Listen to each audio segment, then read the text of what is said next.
O yan guys, magluluto tayo. Magluluto tayo ng chicken with shiitake mushroom at bok choy. Pero this time lalagyan natin ng chicken liver. Yun naman talaga dapat may chicken liver. Hindi lang ako naglalagay kasi hindi ako kumakain yan. Since yung mga kapatid ko gusto naman yan, so okay lang. Eto guys, lalagyan na natin ang ating luya. Lagyan natin ang chicken.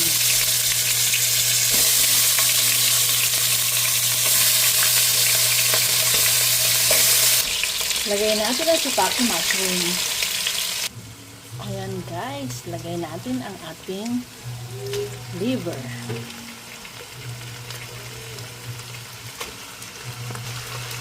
Ayan guys, nalagay ko ng lahat ang liver.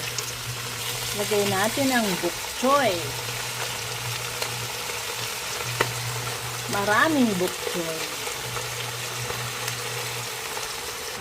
Lagay natin ang ating rice. Lagyan natin ng oyster sauce. Lagyan na natin ng tubig. Since ang bigas ko ay 3 takal, so 3 takal din ang tubig natin. Kailangan natin haluin once in a while para magpantay ang luto ng bigas. Ito pa guys ang lulutuin natin. Nakaulam ng ating chicken na may shiitake mushroom at bok choy. O ito guys, lutuin na natin. Lagay natin ang sili. Lagay natin ang okra. Basta halo-halo lang guys hanggang sa maluto. Lagyan natin ang asin. Yan lang ang ingredients niyan guys.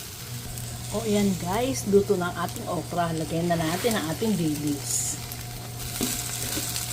Haluin at okay na yan. Ganun lang kasimple. O yan guys, ito na ang aming food ngayon. Ito ang ating rice. O yan, luto na rin yan.